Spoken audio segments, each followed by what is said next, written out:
حمزہ کاندے ولی سے مسئلہ معلوم کرتے ہیں کہ اگر نماز کے دوران ہنسی آ گئی تو کیا نماز ٹوٹ جائے گی؟ پہلی بات تو نماز کے دوران ہنسی نہیں آنی چاہیے۔ ہم اللہ کے سامنے کھڑے ہوتے ہیں، خشوع اور خضوع کے ساتھ اللہ کی عبادت کرنی چاہیے۔ اور اگر نماز کے دوران کسی وجہ سے ہنسی آ گئی تو اس مسئلے میں تفصیل ہے۔ نماز کے دوران ہنسی کی 3 صورتیں بیان کی جاتی ہیں۔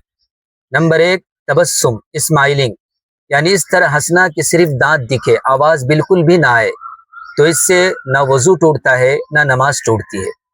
دوسری صورت ضحک، لافنگ سافٹلی، اس طرح ہنسنا کہ آواز نکلے لیکن وہ ہنسنے والا خود سنے، بغل والے کو آواز نہ جائے، تو اس سے نماز ٹوٹ جاتی ہے، وضو نہیں ٹوٹتا۔